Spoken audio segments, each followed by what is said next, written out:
1 से लेकर पढ़िए। प्रकाशित वाक्य 3 अध्याय का 1 से लेकर पढ़िए।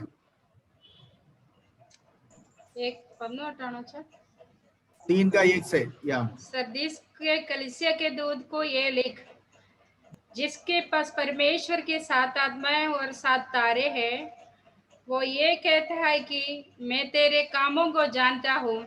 तो जीवित तो कहलाता है, पर हे मरा हुआ, जागृत हो और उन वस्तुओं को जो बाकी रह गई है और जो मिटने को है उन्हें दृढ़ कर, क्योंकि मैंने तेरे किसी काम को अपने परमेश्वर के निकट पूरा नहीं पाया।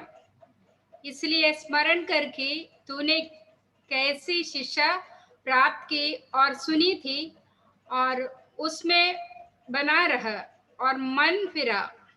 यदि तू जागृत ना रहोगे तो मैं चोर के समान आ जाऊंगा और तू कदापि जान सकेगा कि मैं किस घड़ी तुझ पर आ पड़ेगा। इनफ। यहां पर इस कलीसिया से प्रभु कहता है, सबसे पहली बात यह है कि मैं तुम्हारा कामों को जानता हूं। प्रभु हम सबका कामों को जानता है। परमेश्वर ज्वालामय आंख वाला प्रभु है। उसके आंखों के सामने कोई भी वस्तु छिपी नहीं होती है। सब कुछ उसके आंखों के सामने खुला है और नंगा है। प्रभु सबको देखता है, व्यक्तिगत तौर से देखता है और कलीसिया के तौर पर भी प्रभु देखता है। हर कलीसिया का काम को प्रभु देखता है कि कलीसिया क्या करता है। हम मनुष्यों को दिखाने के लिए बहुत कुछ करते हैं,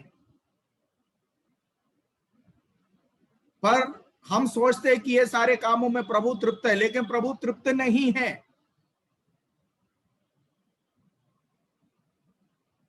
कुरिन्थियों की पत्री में पौलुस कहता है, मनुष्यों को दिखाने वाले जैसे आंखों की सेवा नहीं, पर परमेश्वर का हित को जानकर, है ना, परमेश्वर के हित को जानकर हमें सेवा करना है। परमेश्वर का हित को जानकर अपने मन से करना है ये सेवा, दिखावा नहीं करना है। जो दिखावा है वो पाखंडी है, जो दिखावा करता है। यीशु मसीह सबसे अधिक डांटा हुआ लोग जो है वो कपट भक्तियों को था, पाखंडी। पाखंडियों को यीशु मसीह या कपट भक्तियों को यीशु मसीह बड़ी कड़ी शब्दों में डांटा था जब वो शारीरिक तौर से इस संसार में थे। यीशु ने बोला, फरीसियों का, कपट भक्तियों का खमीर से बचे रहो, खमीर से सावधान रहो। कपट भक्तियों का खमीर, उससे सावधान रहना। तो यीशु व्यक्तिगत तौर से देखता है, जानता है वो कौन है, वो प्रभु है, और वो हमारे कामों को जानता है। हम किस मकसद से करते हैं, किसको दिखाने के लिए करते हैं। एक काम हम जो करते हैं ना, उसके पीछे का मकसद क्या है, ये परमेश्वर को प्रसन्न करने के लिए या इंसान को प्रसन्न करने के लिए हम करते हैं। God knows our work. प्रभु हमारे कामों को जानता है।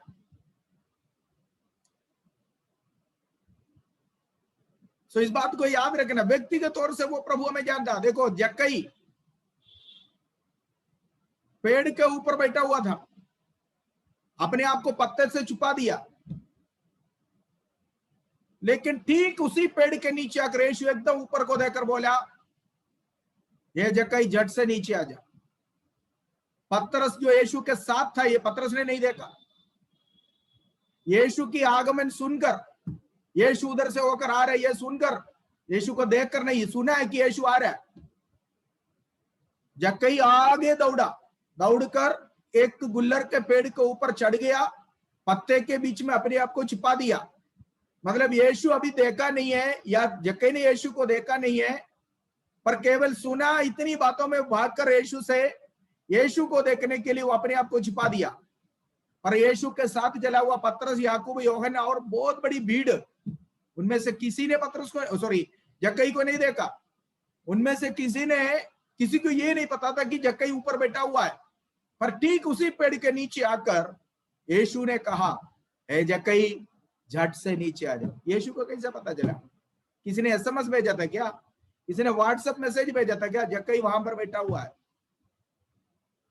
है? किसी ने व्हाट्सएप में मैसेज भेजा था? नहीं है। फिर प्रभु को कैसा पता चला? प्रभु मुझे और आपको भी देखता है। मुझे और आपको प्रभु देखता है। प्रभु सबको देखता है। प्रभु सभी को जानता है। इसलिए पतरस से प्रभु ने एक बार पूछा, पतरस, क्या तू इन सबसे बढ़कर मुझसे प्रेम करते हो? पतरस ने बोला, प्रभु आप जानते कि मैं आपसे प्रीति रखते हैं। फिर प्रभु ने पूछा, प्रभु पतरस, क्या ही तुम इन सारे चीजों से बढ़कर मुझसे प्रेम करते हो? अभी भी पतरस ने बोला, प्रभु हाँ, मैं आपसे प्रीति रखता हूं। तीसरी बार फिर प्रभु ने पूछा, क्योंकि 2 बार पतरस ने जो जवाब दिया ना, वो जवाब प्रभु को तृप्त नहीं हुआ।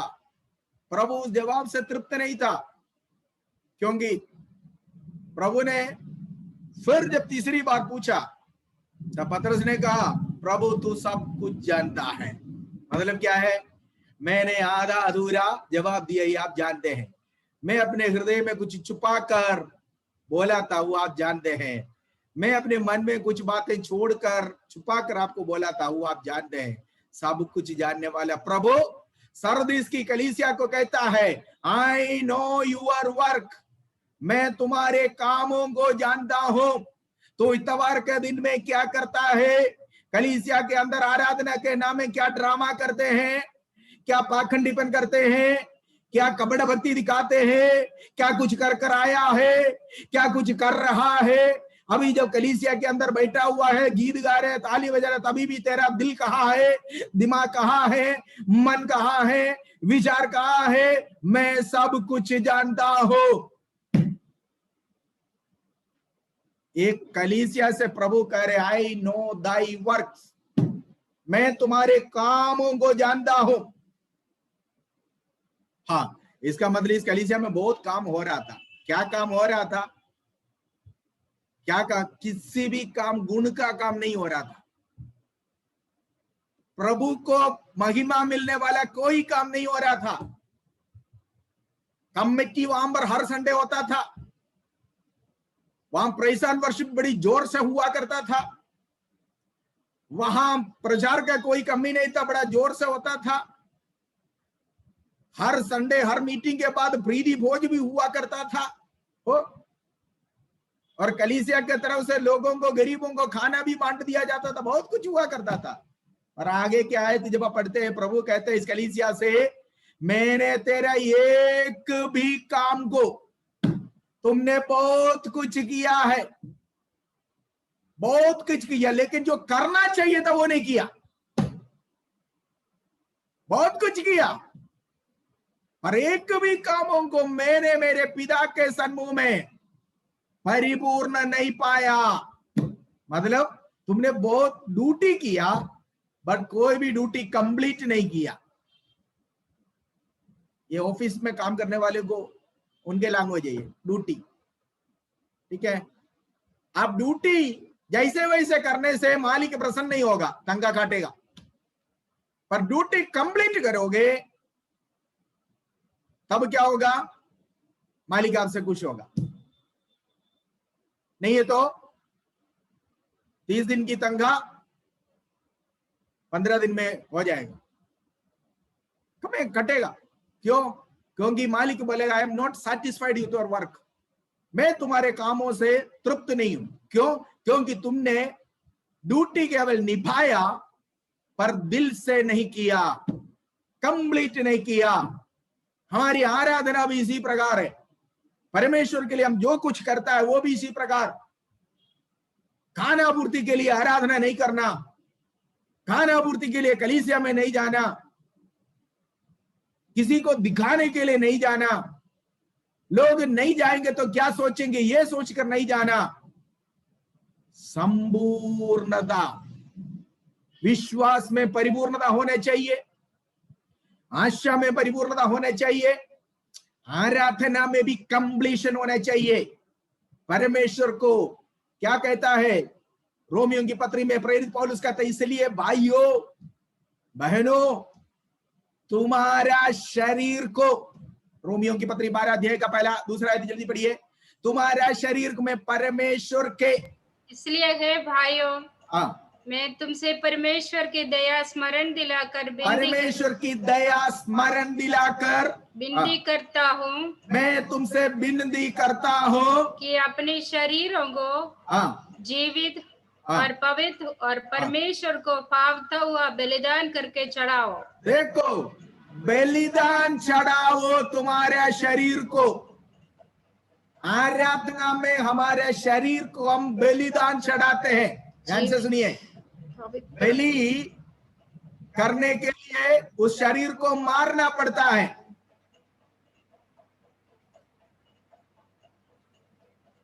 बलि करना का मतलब उस शरीर को मार दिया, शरीर की अभिलाषाओं को मार दिया, शरीर के इच्छाओं को मार दिया और उस शरीर को कंप्लीटली वध कर दिया, अभी बलिदान होगी। एक जिंदा भेड़ को, बकरे को लाया और लेकर उसी तरह वापस ले गया तो वो बलिदान नहीं हुआ। अगर उसको बलि चढ़ाना तो उसको वध करना पड़ेगा। और उस कहता है तुम्हारे शरीर को प्रभु के सन्मुख में जब आते हैं उसको बलि करो। बलि कर का मतलब उसको मार डाला। कैसे मार डाला? आत्मिक तौर से उसकी अभिलाषाओं को, अरमानों को मार डाला। अगर मार डाला है तो फिर कैसे, मुझे बताइए कि वध करने के लिए एक मेमने को वध कर दिया तो फिर उसके ऊपर आप कौन सी डेकोरेशन करोगे? खंड खंड करके, मांस को खंड खंड करके वेदी पर रखना है ना, उसके ऊपर कौन सी डेकोरेशन करेगा? हम आज चर्च में जाते हैं, कलीसिया में जाते तो सबसे पहले तैयारी के लिए हमें इतना टाइम लगता है जितने आराधना में नहीं लगता।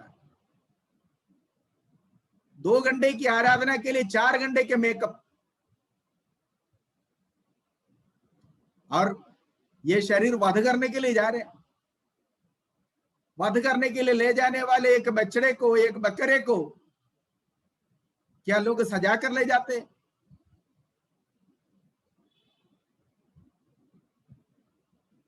सजा कर ले जाते। बकरे को वध करने से पहले उसको सजाते हैं। पौलुस क्या कहता है? इसलिए हे मेरे भाइयों मैं तुमसे विनती करता हूं। क्या करना है? तुम्हारे शरीरों को क्या करना है? कैसे करना है? पढ़िए, तुम्हारे शरीरों को जीवित और पवित्र और परमेश्वर को भावता हुआ बलिदान करके चढ़ाओ, यही तुम्हारी आत्मिक सेवा है। परमेश्वर जीवित, पवित्र और परमेश्वर का भावता हुआ, यही है बात। परमेश्वर हमारी बलि को देखता है। आराधना बलि है। आराधना का मतलब बलि चढ़ाना है। एक उदाहरण मैं आपको समझाता हूं, ध्यान से सुनिए। अब्राहम को प्रभु ने बोला तू जिससे ज्यादा प्रेम करते हैं, अर्थात तेरा एकलौता बेटा इसहाक को मोरिया के देश में किसी एक पहाड़ पर जो मैं तुझे दिखाने वाला है वहां जाकर बलि करना। प्रभु ने बोला बलिदान चढ़ाना। अब्राहम घर से निकला, बेटे को भी साथ लेकर निकला और एक बलि चढ़ाने के लिए जो जरूरतमंद चीजें सब कुछ तैयार करके लेकर गया। अब्राहम के साथ कुछ नौकर भी निकले। चलकर 3 दिन के बाद वो पहाड़ देखा, मोरिया देश में। वो पहाड़ मोरिया देश में आ गया, कई सारे पहाड़ है वहां पर अब्राहम को प्रभु ने बताया वो पहाड़ अब्राहम ने दूर से देखा। उस समय अब्राहम के घर से चलकर अब्राहम के साथ आया हुआ नौकरों को अब्राहम कह रहे हैं, तुम लोग यही ठहरो, मैं और बालक वहां तक जाकर, कहां तक? उस पहाड़ तक जाकर आराधना कर कर वापस आएंगे। समझ में आ गया? प्रभु ने अब्राहम को क्या बोला था? बेटे को कुर्बान करो। प्रभु ने ये नहीं बोला आराधना करो, पर अब्राहम की भाषा में कुर्बान करने का मतलब आराधना है। अगर ऐसा है तो नया नियम में पौलुस कहता है तुम्हारे शरीर को जीवित, पवित्र और परमेश्वर का भावता हुआ, दिस इज द पॉइंट, यही है। परमेश्वर हमारी बलि में, हमारी आराधना में, हमारे कार्यों में प्रसन्न होना, भावता हुआ। एक बलिदान के तौर पर तुम्हारे शरीर को चढ़ाओ। ध्यान से सुनिए, बलि वस्तु वेदी पर रखा जाता है। जिंदा जानवर को एक वेदी पर नहीं रखते हैं, वेदी के ऊपर उसकी मांस रखा जाता है। उस मांस को, उस पशु को टुकड़े टुकड़े मांस में बनाने से पहले उसको वध करना पड़ता है। अगर ऐसा है तो हम जब आराधना के लिए आते हैं, हमारा शरीर हम वध कर कर एक बलि वस्तु के नहीं चढ़ाने के लिए आए हैं। तो बलि वस्तु के लिए चढ़ाए या वध करने के लिए ले जाने वाले एक मेमना, एक बकरा या एक पशु, उसको सजाते नहीं है कोई। फिर चर्च में आने के लिए इतनी मेकअप क्यों करते हैं भाई? 1 घंटे 1.5 घंटे के मीटिंग में चर्च में आने के लिए 4 घंटे क्या मेकअप करते हो? वध करने के लिए ले जाने वाले मेमने को कोई सजाता तो है ही नहीं है, क्योंकि इसको तो अभी काटना ही है। आराधना हमारे शरीर को प्रभु के सन्मुख में, मतलब हमारे शरीर को मार दिया, शरीर की अभिलाषाओं को मार दिया, शारीरिक सोच को मार दिया। हमारे शरीर का कोई काम आराधना में नहीं होता, बल्कि केवल आत्मा, केवल आत्मिक काम। हमारी आत्मा परमेश्वर की आत्मा के साथ मिलन होते हैं। हमारी आत्मा परमेश्वर के ईश्वरीय आत्मा, पवित्र आत्मा के साथ संपर्क में आते हैं। भूमि में, पृथ्वी में बैठे हुए भी स्वर्गीय अनुभव को हम आराधना में प्राप्त करते हैं। पौलुस कहता है यही तुम्हारे आत्मिक सेवा है। क्या आत्मिक सेवा है? तुम्हारे शरीर को जीवित, पवित्र और परमेश्वर का भावदा हुआ बलिदान कर कर चढ़ाने का काम आराधना, यही असली आराधना है।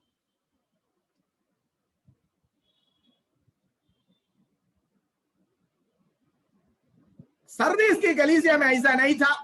प्रभु कहते हैं मैं तुम्हारे कामों को जानता। अरे संडे के दिन में तुम्हारे इस कलीसिया में एक्टिविटी बहुत है।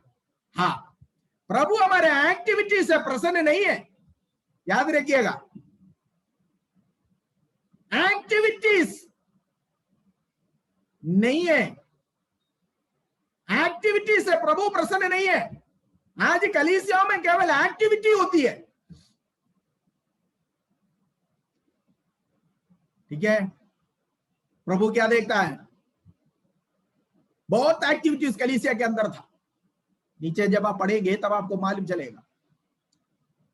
सो God is not pleased with our activities. परमेश्वर हमारी एक्टिविटीज से नहीं है प्रसन्न। प्रभु कहता है मैं तुम्हारे कामों को जानता। सबसे बुराई उस कलीसिया के नेगेटिव में प्रभु जो कह रहा है यही है। नंबर 1, मैं तुम्हारे कामों को जानता हूं, ठीक है। कौन कहां रहता है ये तक प्रभु को पता है ना। नथनेल यीशु के पास आया है ना, अंद्रियास नथनेल को लेकर आया। नथनएल जब यीशु के पास आया, यीशु ने बोला देख सच्चा इस्राएली यही है, इसमें कोई कपट नहीं है। तो जब नथनएल ने यीशु से पूछा प्रभु आप मुझे देखा है, वगैरह जब अंदर तुझे बुलाने से पहले जब तो अंजीर के पेड़ के नीचे अकेला बैठा हुआ था ना, तभी से मैं तुम्हें देखा, मैं तब से तुमको जानता हूं। आप सोचते कि आपको कोई नहीं देखते हैं, आप सोचते आपको कोई नहीं जानता। हाँ, आपके पड़ोसी शायद या आपके मोहल्ले के लोग शायद आपको नहीं जानते होंगे, पर आपको आपसे बेहतर जानने वाला है आपका प्रभु, मेरा प्रभु। वो प्रभु कहता है मैं तुम्हारे कामों को जानता हूं, मैं तुम्हारी इरादों को जानता हूं, मैं तुम्हारी सोच को जानता हूं। मेरे नाम से तुम लोग जो खोकाम बीचा करते हैं, मेरे नाम से जो ड्रामा तुम लोग करते हैं, ये सारे काम मैं जानता हूं। इतवार के दिन में, आराधना के दिन में मेरे नाम के लिए तुम लोग इकट्ठे होते हो और करते हो तुम्हारे मन मर्जी के अनुसार, करते हो तुम्हारा मन की इच्छा पूरा करने के लिए, करते हो तुम्हारी योजना के अनुसार तुम प्रोग्राम बनाते हो, तुम्हारी इच्छा के अनुसार तुम एक्टिविटी करते हो। बहुत सारे एक्टिविटीज है, वो समय नहीं है, एक्टिविटीज इतना है, पर किसमें से कितने में प्रभु प्रसन्न है?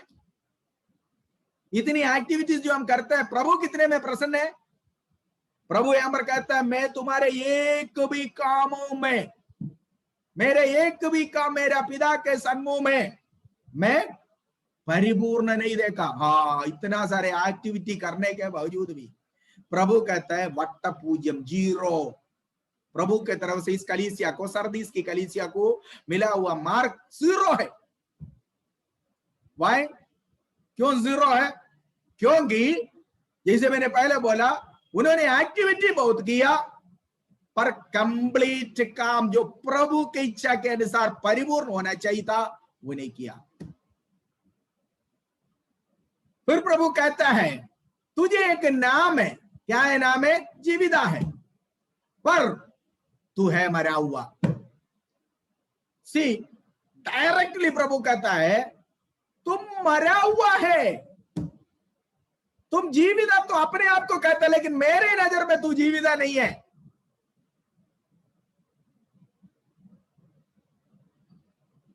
अपने आप को तुम बहुत कुछ कहते हो, हम ये करते हैं, वो करते हैं, हमारे कलीसिया में ऐसा होता है, ऐसा होता है, ये है, वो है, कितनी बातें हैं। ये सब आपके लिए अच्छा है, दूसरों को दिखाने के लिए अच्छा है, सब दिखावा है। प्रभु कहता स्टिल यू आर डेड। क्यों? जीविता तो कहता है लेकिन मरा है। इसका मतलब क्या है? आईसीयू में पड़ा हुआ एक पेशेंट का नहीं, केवल गले में सांस चल रहा है, बोल नहीं सकता, पहचान नहीं पाता, ठीक है, केवल बस इतने से पता चलता हाँ जिंदा है। आईसीयू में पड़ा हुआ एक व्यक्ति, एक पेशेंट क्या कर सकता है? कुछ नहीं कर सकता। एक कलीसिया अगर उस हालत में चला जाए,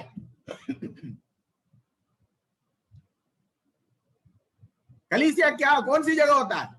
कलीसिया में मरे हुए उठ खड़े हो जाते हैं, मुर्दे जिलाए जाते हैं,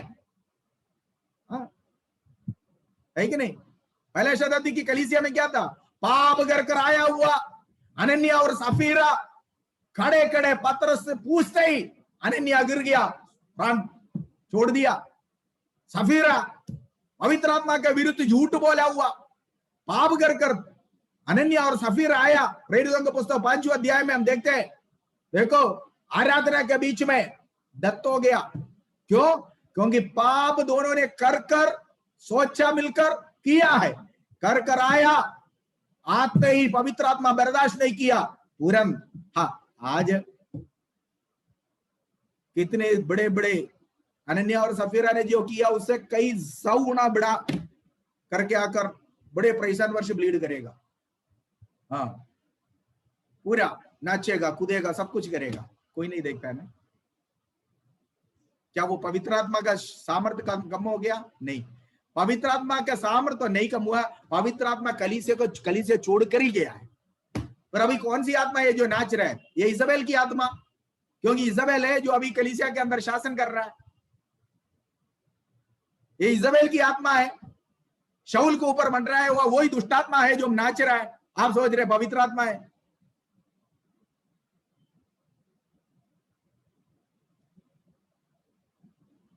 सो एक मरा हुआ अनुभव में प्रभु कहता है तेरा नाम तो जीवित है, तू कहता है मैं जीवित हूं पर है नहीं। क्यों? क्योंकि एक जीवित व्यक्ति के तरफ से निकलने वाला एटीट्यूड तुम्हारे तरफ से मैं नहीं देखता, एक्टिविटी में तेरे तरफ से नहीं देखता। एक जीवित व्यक्ति क्या करेंगे? प्रतिरोध करेगा, डिफेंड करेगा। कैसा डिफेंड करेगा? ये कलीसिया इसाबेल के टीचिंग, इसाबेल की ओर से या इसाबेल के तरफ से आया हुआ वो झूठा शिक्षा का विरुद्ध जीवित व्यक्ति विरोध में खड़े हो सकता है। एक जिंदा मछली पानी के बहाव के ऑपोजिट में दौड़ता है, मरा हुआ मछली पानी जैसे बहता है वो भी उसके साथ बह जाएगा। समझ में आ गया? मरा हुआ मछली पानी जैसे बहता है पानी के साथ बह जाता है, पर जिंदा मछली जो है पानी अगर उत्तर से दक्षिण को बहता है तो मच्छी दक्षिण से उत्तर को चलेगा। क्यों? पानी के ऊपर प्रतिरोध करते हुए तैरेगा। आपसे और मुझसे प्रभु भी यही चाहता है, संसार के अनुसार चलने के लिए नहीं है। रोमियो की पत्री 12:2 में पौलुस कहता है संसार के सदृश ना बनो। पढ़िए, इस संसार के सदृश ना बनो, इस संसार के सदृश ना बनो। आज लोग कलीसिया में आने वाले लोग ये कहते हैं पास्टर जी संसार में रहता है तो करना पड़ता है। कलीसिया में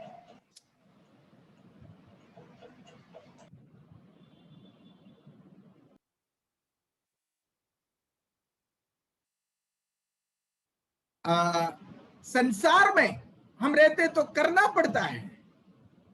हाँ, संसार के साथ चलना पड़ता है। संसार के साथ चलोगे तो यही रह जाएगा, स्वर्ग में नहीं जाएगा। क्योंकि सांसारिक लोगों को नहीं है स्वर्ग। स्वर्ग संसार के अनुसार चलने वाले लोगों के लिए नहीं है।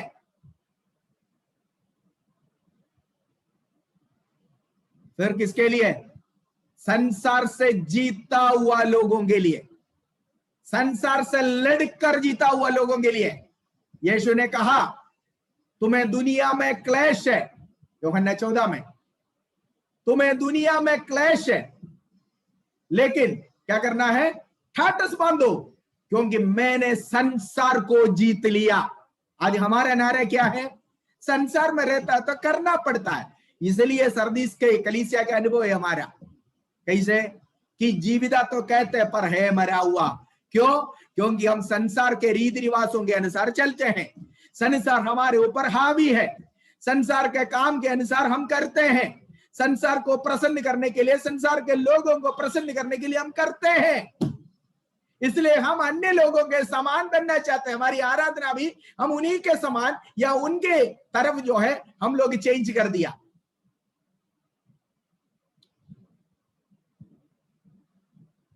पौलुस कहते हैं संसार के सदृश न बनो। पहले बोला तुम्हारे शरीर को जीवित, पवित्र, आवदा हुआ बलिदान कर कर चढ़ाओ। फिर पौलुस कहता है इस संसार के सदृश ना बनो। फिर क्या करना है? परमेश्वर का हित को पहचानो। परंतु तुम्हारे मन के नए हो जाने से तुम्हारा चाल चलन भी बदलता जाए, जिससे तुम परमेश्वर की भली और भावती और सिद्ध इच्छा अनुभव से मालूम करते रहो। परमेश्वर की सिद्ध इच्छा को प्रतिदिन मालूम करते हुए चाल चलन बदलते जाओ। एक विश्वासी चर्च में तो आते हैं पर अभी भी पूरा संसार के अनुसार सांसारिक जीवन बिताते हैं, संसार के लोगों के अनुसार प्रकट होते हैं, चलते हैं, बोलते हैं, रहते हैं, सब कुछ करते हैं, तो फिर कैसे क्या फर्क दिखेगा? प्रतिदिन बदलते जाने के लिए वचन कहता है परमेश्वर के हित को जानते हुए तुम्हारे चाल चलन प्रतिदिन बदलते जाए। यही है प्रभु जो चाहता है। ऐसे करने वालों की आराधना पर परमेश्वर प्रसन्न करता है। और वही तुम्हारी आत्मिक आराधना है। कहा है यही तुम्हारी आत्मिक सेवा है। पौलुस ने कहा ये कलीसिया को प्रभु कहता है मैं तुम्हारे कामों को जानता हूं, तू जीवित तो कहता है कि हे मरा हुआ। कैसे मरा हुआ है? क्योंकि एक आईसीयू में भर्ती किया हुआ पेशेंट के नाई अपने आप सांस नहीं ले सकता। मरा हुआ एक व्यक्ति टोटली मरा हुआ है। यहां पर प्रभु मरा हुआ समान नहीं बोल रहा है, बल्कि कहता है कि तू मरा हुआ है। You are totally dead. इसका मतलब क्या है? तुम्हारे अंदर प्रतिरोधक शक्ति नहीं है। कैसा प्रतिरोधक शक्ति? झूठा शिक्षा के सामना करने के लिए, झूठा शिक्षा से लड़कर उससे बाहर आने के लिए, उसके विरुद्ध खड़े होने के लिए तेरे अंदर क्षमता नहीं है। अगर तू जिंदा है, अगर तुम जीवित है, तो जरूर तुम इससे लड़ेगा। पर मैं तुम एक्टिविटी बहुत कुछ करते हो।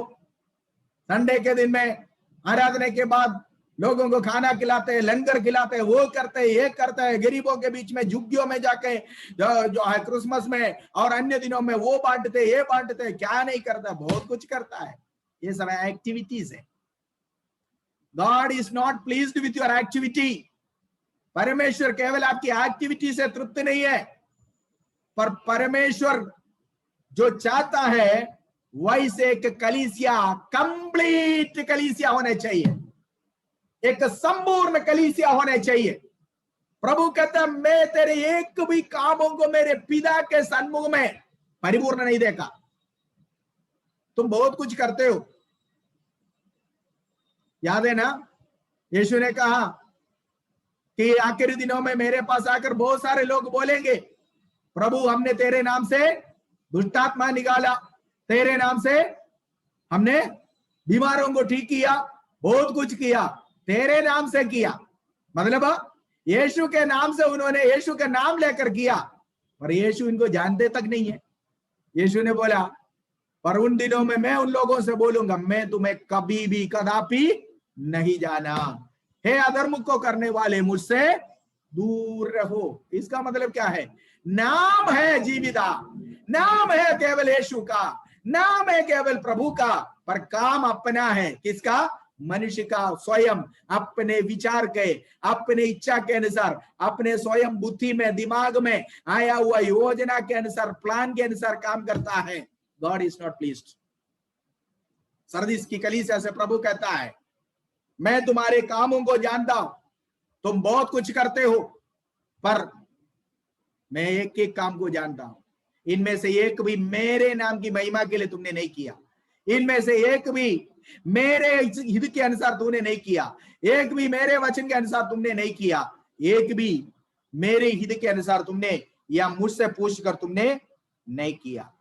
फिर क्या है इस कलीसिया के प्रति?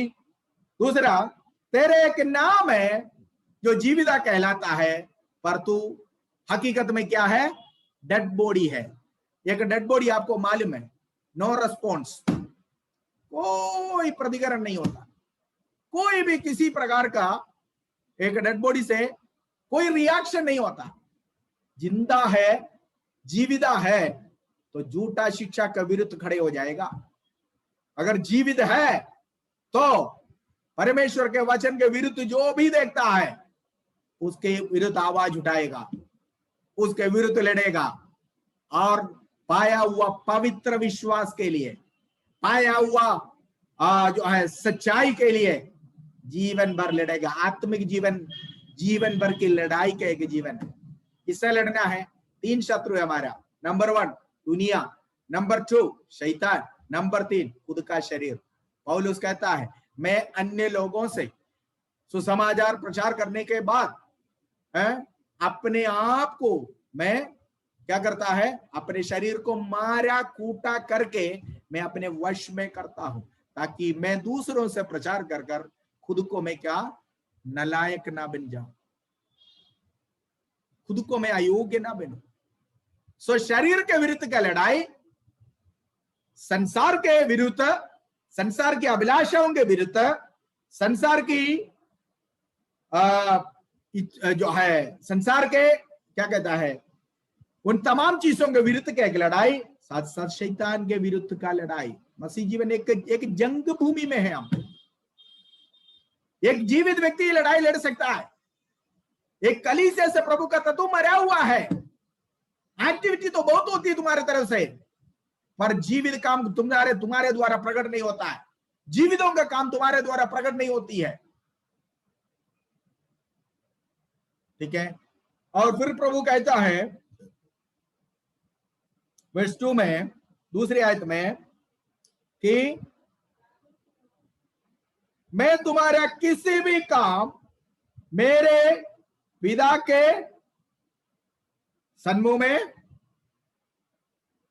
परिपूर्ण नहीं देखा। हाँ, तीसरी आयत में पढ़िए।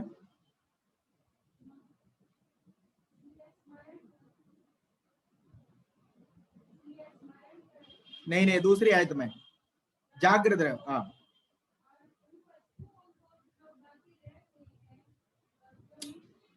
दूसरी ठंडा मत वक्त। हाँ, जागृत हो और उन वस्तुओं को जो बाकी रह गई है और जो मिटने को है उन्हें दृढ़ कर, क्योंकि मैंने तेरे किसी काम को अपने परमेश्वर के निकट पूरा नहीं पाया। देखा, बहुत कुछ करने के बावजूद भी यही रिपोर्ट है प्रभु की तरफ से, कोई ओके रिपोर्ट नहीं मिला। बहुत कुछ किया, बहुत कुछ करते हैं, पर प्रभु क्या कहता है, I am not satisfied with you. लेकिन पादरी साहब बहुत खुश है। क्यों? आज बहुत सारे लोग आया, बहुत सारे लोग आए, आज बहुत अच्छा हुआ, लोग भी बड़े खुश है। एक व्यक्ति खुशी नहीं है। कौन है? प्रभु खुश नहीं है, बाकी सब खुश है।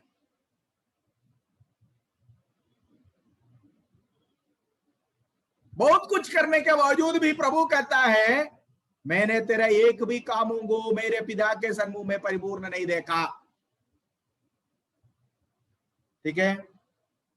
और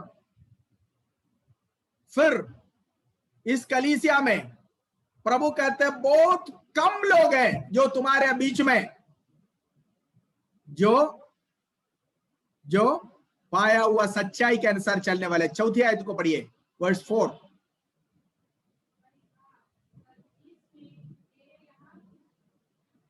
हाँ, पर हाँ, सरदीस में तेरे यहाँ कुछ ऐसे लोग हैं जिन्होंने अपने अपने वस्त्र अशुद्ध नहीं किए। वे श्वेत वस्त्र पहने हुए मेरे साथ घूमेंगे, क्योंकि वो इस योग्य है। देखो, यहां पर प्रभु पूरी कलीसिया को नहीं बोल रहा है। सरदीस की कलीसिया 50 लोगों की एक कलीसिया नहीं है, याद रखना। 200 साल की इतिहास में पूरी कलीसिया, विश्व भर की कलीसिया की बात है ये जो कह रहा। प्रभु कहता है, इस पीरियड में अंगुली परिमित लोग थे जो सच्चा वचन के लिए जीवित रहे, जो सच्चाई के लिए और सच्चा वचन को थामे हुए सरदीस के कलीसिया में, अर्थात सरदीस के पीरियड में मैंने कुछ लोगों को देखा जिन्होंने अपने अपने वस्त्रों को अशुद्ध नहीं किया। मतलब क्या है? जिन्होंने अपने जीवन रूपी वस्त्र को झूठा शिक्षाओं से, दुनिया की रीति रिवाजों से, दुनिया के जो है चाल चलन से, अन्य चीजों से अपने आप को अशुद्ध नहीं किया हुआ कुछ लोग हैं। याद रखना, परमेश्वर के लोगों से परमेश्वर हर हाल में, हर जगह में, हर परिस्थिति में एक अलगादाई का जीवन मांगता है, प्रतीक्षा करता है।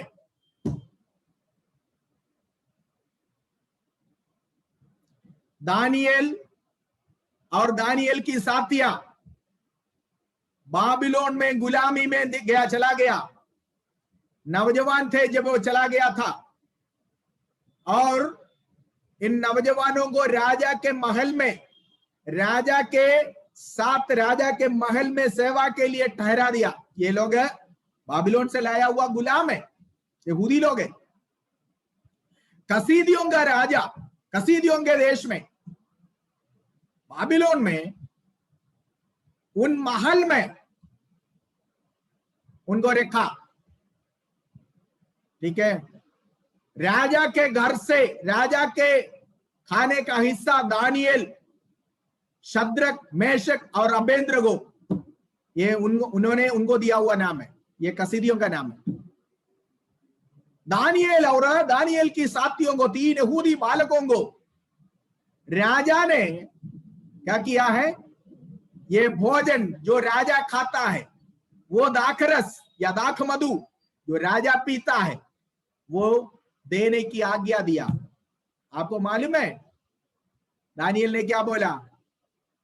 दानियेल ने बोला, हम राजा के भोजन से और राजा पीने वाला दाख मधु से अपने आप को अशुद्ध नहीं करेंगे।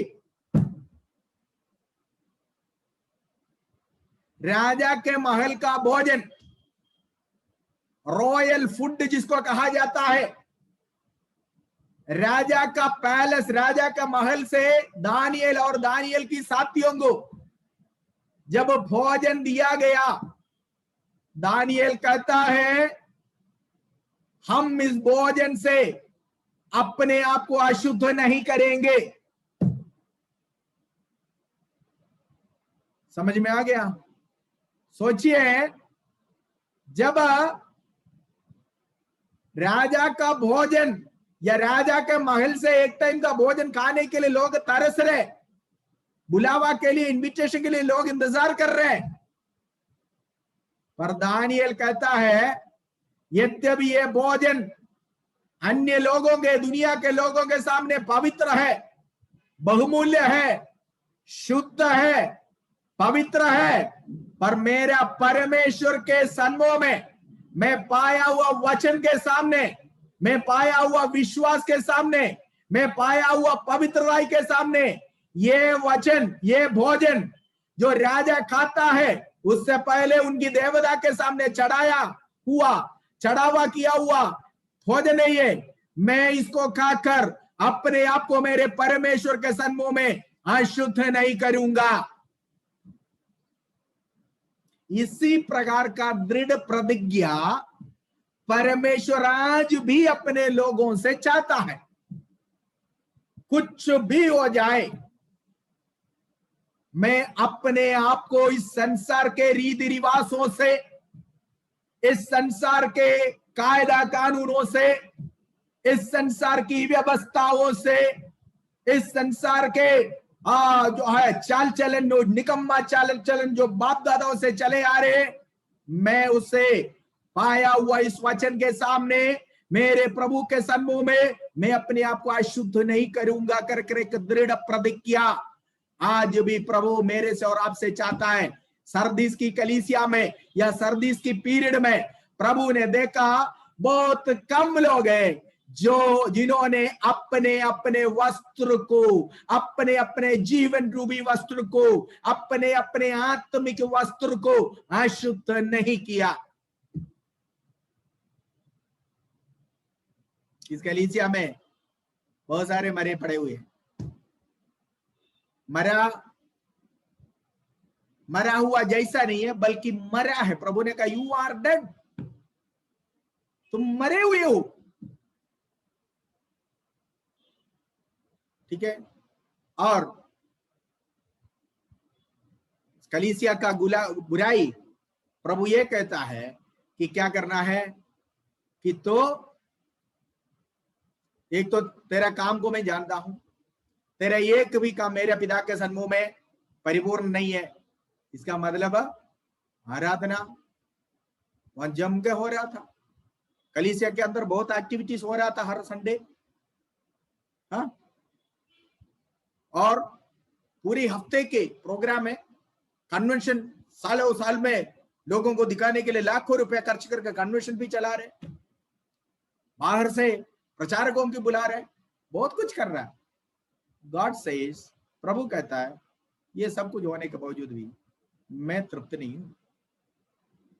मैं तुम्हारे ये कोई भी काम को मैं परिपूर्ण नहीं देखता हूं। प्यारो, हमारा मसीह जीवन, हमारे आत्मिक जीवन, हमारी आराधना, हमारी भक्ति, हमारे जो है ये क्या कहना जो है धार्मिक जीवन, ये दिखावा नहीं होने चाहिए, लोगों को दिखाने वाले नहीं होने चाहिए, संसार को दिखाने वाला, संसार प्रसन्न होने वाला नहीं, संसार के सदृश नहीं होना चाहिए। संसार का सदृश ना बनो, परमेश्वर के हित को जानकर प्रतिदिन बदलते जाओ, वचन के अनुसार बदलते जाओ। और प्रभु कहता मैं कुछ लोगों को, हाँ तेरे यहां पर कुछ लोग हैं जिन्होंने अपने अपने वस्त्रों को अशुद्ध नहीं किया। मतलब कुछ लोग, सब नहीं है। आज भी याद रखना, सरदीस की कलीसिया में केवल कुछ लोग हैं जिसको प्रभु ने देखा, हाँ ये योग्य है, क्योंकि ये मेरे साथ श्वेत वस्त्र पहने हुए घूमेंगे। उस कलीसिया में भी कुछ लोग थे, आज का कलीसिया में भी कुछ ही लोग होंगे। डोंट थिंक दैट आपके कलीसिया में 50-60 लोग अगर इकट्ठा होता था प्रभु के आगे में 60 उठा लिया जाएगा। नहीं जाएगा, नहीं जाएगा। कलीसिया में जाने से स्वर्ग में नहीं जाएगा, केवल कलीसिया में जाने से स्वर्ग में नहीं जाएगा। स्वर्ग में जाने का योग्य जीवन बिताना, स्वर्ग में जाने का योग्य जीवन, वो वचन में बताए उस वचन के अनुसार जीना है। प्रभु कहते हाँ तेरे यहां पर कुछ लोग हैं जिन्होंने अपने अपने वस्त्र को अशुद्ध नहीं किया, इस कारण वे योग्य है। कौन जाएगा? जो प्रभु के हाथ में जो स्केल है, प्रभु के हाथ में जो नाप और मापडोरी है, उसके अनुसार जो योग्य है वो जाएगा। तब हमें से प्रत्येक को सोचना चाहिए कि प्रभु के वाक्य में मैं योग्य हूं, मेरा जीवन योग्य है आपके साथ श्वेत वस्त्र पहने हुए आपके साथ घूमने के लिए मैं योग्य हूं। सरदीस की कलीसिया में कुछ ही लोगों को प्रभु ने देखा, सबको नहीं देखा, सबको नहीं देखा। बहुत एक्टिविटी करने वाले कलीसिया, बहुत काम करने वाले कलीसिया, पर उसमें से केवल अंगुली परिमित लोग हैं। 200 साल की इतिहास है इस कलीसिया का। 1520 से लेकर 1750 तक सरदीस पीरियड कहा जाता है। उस टाइम में प्रभु ने बहुत कम संतों को देखा, प्रभु ने बहुत कम लोगों को देखा जो प्रभु के अनुसार योग्य है स्वर्ग में प्रवेश करने के लिए। उस 200 साल के इतिहास में मेरे और आपके समय आखिरी समय है, लवोदिकियन पीरियड में हम कितने होंगे आप सोचिए। आज भी दुनिया और कलीसिया को अलग नहीं कर पा रहे, खिचड़ी जैसे। आज भी कलीसिया क्या है, दुनिया क्या, कुछ पता नहीं चल रहा। कितने जाएंगे? लवोदिकिया से, सॉरी सरदीस से प्रभु कहता है तेरे यहां कुछ लोग हैं जो अपने अपने वस्त्र को अशुद्ध नहीं किया। ये बाहर से पहना हुआ ये कोट के बारे में नहीं लिखा हुआ। कपड़े में चीट पड़ गया, धोने से ठीक हो जाएगा, पर जीवन रूपी वस्त्र में, आत्मिक वस्त्र में अगर मैल आ गया, गंदगी आ गया, दुनिया का कोई भी सर्फ से, कोई भी डिटर्जेंट से उसको ठीक नहीं कर सकता। प्रभु कहता है जो हम पर जो वस्त्र लिखा हुआ, जिन्होंने अपने अपने वस्त्र को अशुद्ध नहीं किया, वो बाहर से पहना हुए एक कपड़े के बारे में नहीं कहा, अपने जीवन रूपी वस्त्र के बारे में कहा है। तो हमारा जीवन परमेश्वर को ग्रहण योग्य बलिदान होने चाहिए। एक भावदा पूर्व, एक भावदा हुआ, परमेश्वर प्रसन्न करने वाला, परमेश्वर जो है प्लीज करने वाला, प्रसन्न करने वाला एक बलिदान होना चाहिए हमारा जीवन।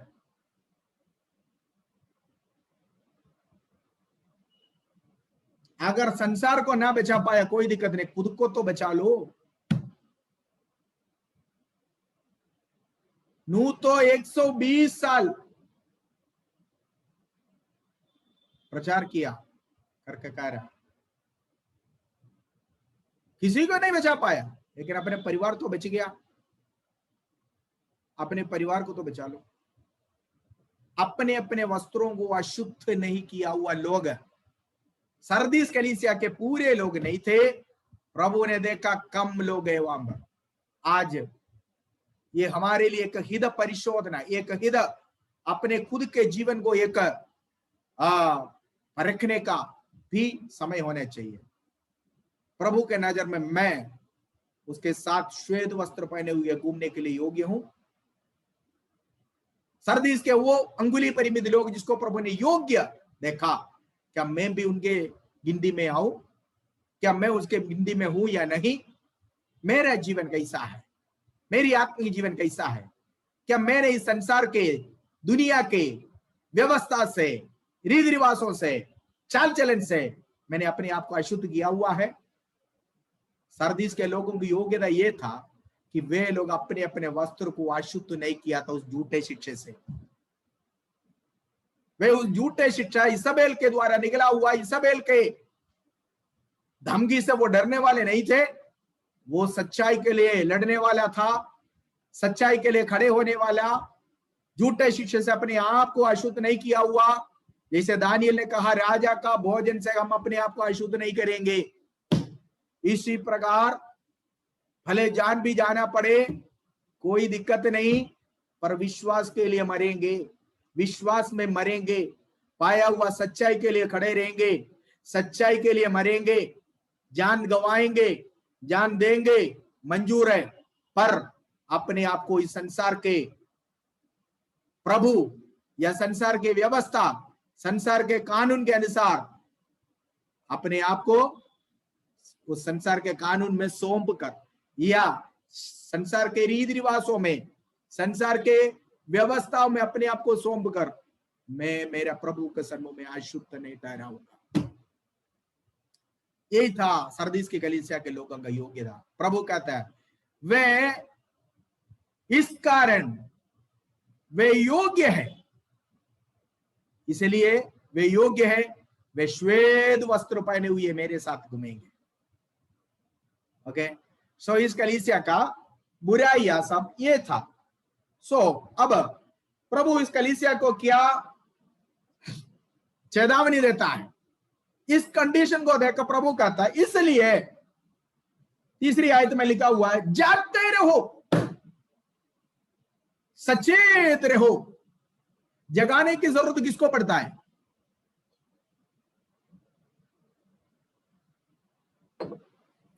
जो सो रहा है उसको जगाना पड़ता है। प्रभु कहता है इसलिए जागते रहो।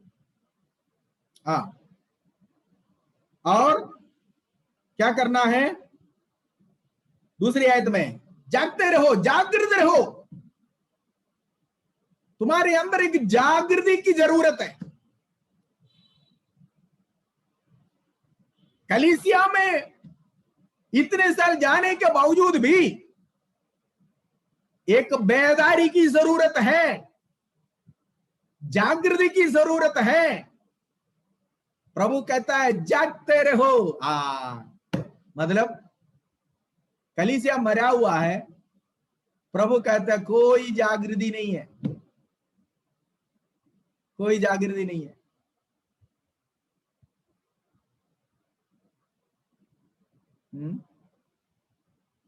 इकट्ठे लोग इकट्ठा होते हैं, चले जाते हैं, खाना पूर्ति होती है, और प्रभु कहता है जागृत रहो, जागते रहो।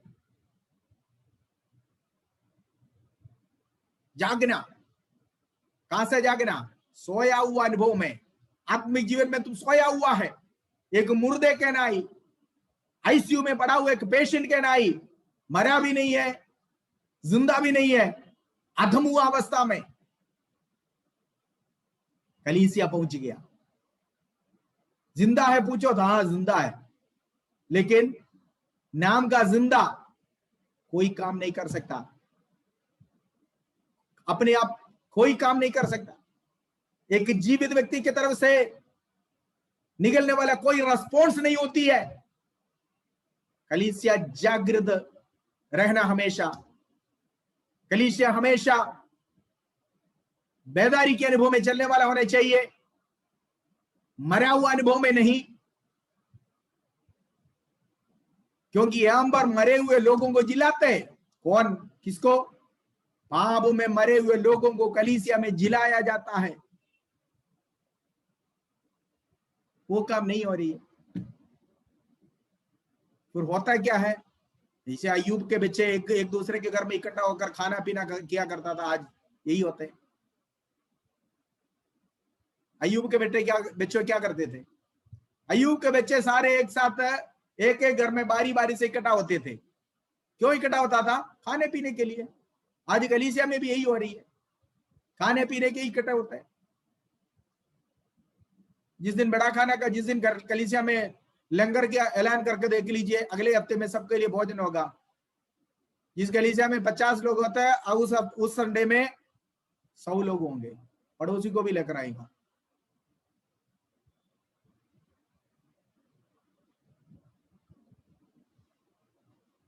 आज कलीसिया यही हुआ है, एक्टिविटीज, दिखावा। प्रभु कहता जागते रहो, जागृत रहो। यीशु प्रार्थना करने के लिए गया, चेलों को बोला तुम लोग यही ठहरो। यीशु थोड़ा सा आगे बढ़कर, ज्यादा दूर भी नहीं गया, हिम्मत वाला, प्रभु मैं आपको नहीं छोड़ूंगा कभी कर कर प्रभु से वाचा करके निकला। पतरस, याकूब और यूहन्ना, ये तीनों हमेशा यीशु के सिक्योरिटी गार्ड के जैसे यीशु के साथ घूमते थे। ये तीनों गया यीशु के साथ। थोड़ी आगे बढ़कर चेलों से यीशु घुटने में प्रार्थना करने लगा। चेले क्या कर रहा था? सो रहा था। यीशु प्रार्थना कर, ये चेले भी प्रार्थना करने के लिए तो गया था यीशु के साथ। यीशु उनमें से थोड़ा सा आगे, 2 कदम आगे बढ़कर घुटने में प्रार्थना करने लगा। चेले इतने में क्या कर रहा? आराम करने लगा। प्रार्थना कर, यीशु प्रार्थना कर रहा है, चेले सो रहा है। यीशु आके उन्हें बोला जागते रहो ताकि तुम परीक्षा में ना पड़े। इस कलीसिया से भी प्रभु ये कह रहा है, जागृत रहो, बहुत बड़ी परीक्षा आ रहा है तुम्हारे ऊपर, जागृत रहो। कलीसिया हमेशा जागृत रहना। देश में आने वाली विपत्ति के बारे में कलीसिया को पहले बात प्रभु कहता है, क्योंकि बाइबल में दानियल की पुस्तक में लिखा हुआ स्वर्गीय परमेश्वर अपने प्रियजनों को बिना बताए संसार में कोई भी काम नहीं करेगा। जो कुछ इस संसार में हुआ प्रभु ने इससे पहले अपने दासों को बताया। एग्जाम्पल, प्रभु जब संसार में पानी से संसार को नाश करने के लिए सोचा, नूह को बताया मैं पृथ्वी को नाश करने पर हूं। प्रभु बताता है, आज कलीसिया को प्रभु बताता है, मेरा और आपका जिम्मेदारी संसार को बचाने के लिए, मैं और आप प्रोटेक्ट करने वाले, बचाने वाले, और हम खुद चौकीदार अगर सो गया तो। कलीसिया चौकीदार है देश का। ये कलीसिया यहां पर कुछ ही लोग थे जो जगा हुआ था।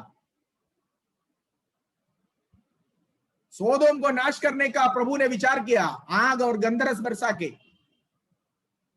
प्रभु ने अब्राहम को बोला मैं सोदोम को नाश करने वाला हूं, तुम्हारा कोई भी रिश्तेदार उधर है? प्रभु को पता है लोत वहां रहता है, फिर भी बोला अगर तुम्हारा कोई रिश्तेदार है बुला लो उसको। परमेश्वर बिना बताए हुए संसार में कोई काम नहीं करेगा। पर चौकीदार अगर सो गया तो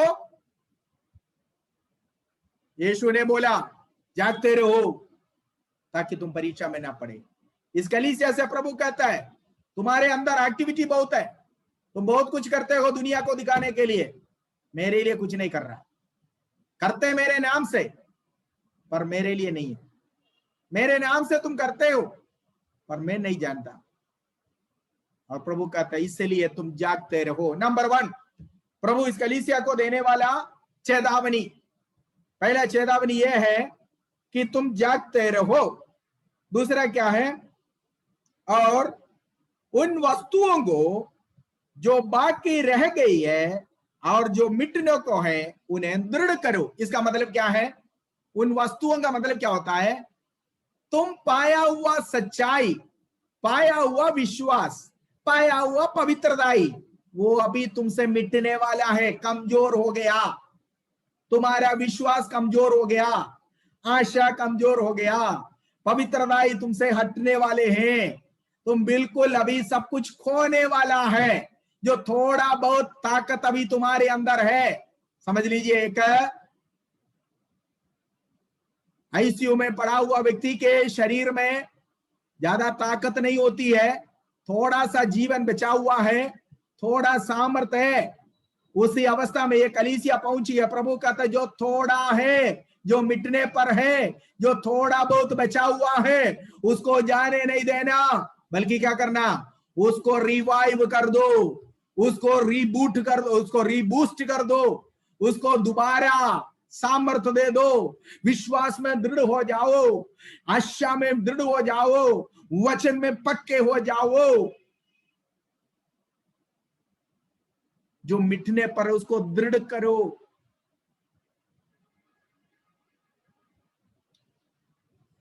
ठीक है? आज भी कंडीशन नहीं है।